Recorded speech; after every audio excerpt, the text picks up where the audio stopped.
Tous les matins dans cette salle, l'enseignement commence ainsi.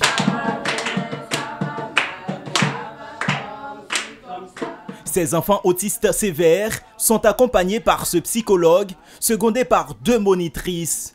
À l'aide d'images spéciales, il tente difficilement de les stimuler à la communication. C'est-à-dire, actuellement, les enfants qui sont avec nous ici, ce sont des enfants qui manquent, qui ont un problème de relationnel, problème de communication, surtout le langage. Si vous allez voir, c'est ici, il n'y a que 2 à 3 enfants seulement qui arrivent à dire quelques mots. Voilà, ici, c'est pour les stimuler à pouvoir parler. Dans la salle d'à côté, ça se passe plutôt bien. Ces enfants de 10 à 15 ans sont en niveau intermédiaire où ils apprennent à compter, à interagir avec les autres, mais pas seulement. Un travail extrêmement difficile pour les monitrices, car ces enfants en déficience cérébrale se déconcentrent rapidement.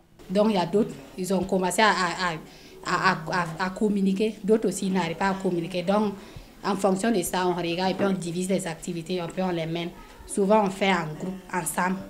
On mène la communication duel, toute la pédagogie, on fait l'écriture des chiffres. Souvent on suit les pointillés, souvent on fait sans les pointillés. On fait les coloriages par identification.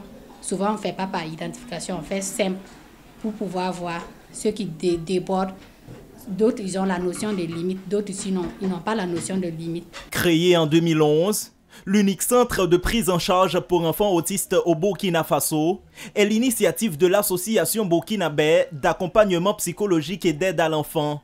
Pour son coordonnateur, c'est une réponse après avoir constaté ce qu'il appelle une injustice sociale qui pourrait compromettre l'avenir éducatif des enfants autistes. Parce que pour nous, on prépare l'enfant au niveau du centre, quel que soit le temps que ça va prendre. Et du coup, quand l'enfant commence à développer les capacités relationnelles, quand l'enfant commence à avoir les capacités au niveau pédagogique, et quand on se rend compte qu'au niveau comportemental, les trucs se sont estompés, et qu'il peut mieux interagir avec ses pairs de façon appropriée, nous, on mène l'enfant dans le système éducatif classique. Mais nous, on ne les met pas seuls. Au fait, du coup, on a formé des enseignants qui n'est pas trop connu au Burkina Faso, qu'on appelle les AVS, les auxiliaires de vie scolaire, qui appuient l'école pour que les enfants puissent mieux intégrer le système éducatif classique. Bon, au fait, vu au fait qu'il n'y a pas de centre vraiment ici, on n'a pas une année scolaire. À tout moment qu'un parent se présente à nous et qu'on se rend compte qu'on peut répondre aux besoins de l'enfant, il n'y a pas un temps pour dire qu'il faut venir l'année prochaine. Automatiquement, on prend l'enfant. Grâce au travail acharné de son équipe, plus de 70 enfants ont pu intégrer le système éducatif classique depuis la création du centre. Je m'appelle Doumbia Lamoussa Anoua. Je fais la classe de CP2.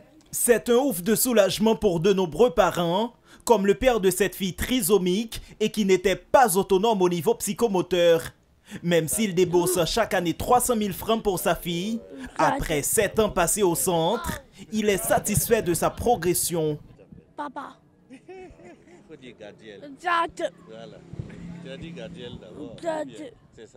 Dans 5 ou 10 ans, bon, je vois en tout cas une fille totalement autonome, voilà, qui peut en tout cas, qui puisse se prendre en charge. Voilà, donc on ne perd pas l'espoir. Malgré la mise en place au ministère de l'Éducation nationale d'une direction dédiée à l'éducation inclusive depuis 2000, l'accès à l'éducation des enfants handicapés reste toujours résiduel. Sur plus de 168 000 handicapés, seulement 3,2% sont scolarisés selon Handicap International.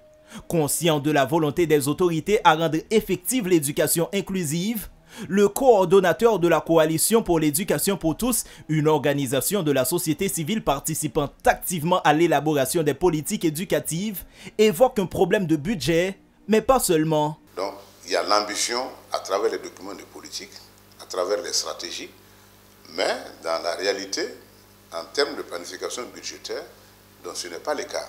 Donc, ce qui fait que les fournitures qui sont achetées et distribuées gratuitement aux élèves ne prennent pas en compte les enfants handicapés aveugles, par exemple. Ajouté à cela, il y a la question de la formation des enseignants. Nous disons que nous sommes dans une éducation inclusive par définition, l'éducation inclusive, c'est l'éducation qui n'exclut personne.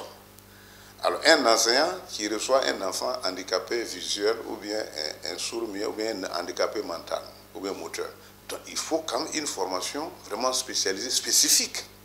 En 2018, la Banque mondiale avait estimé à 59% le taux d'analphabète au Burkina Faso.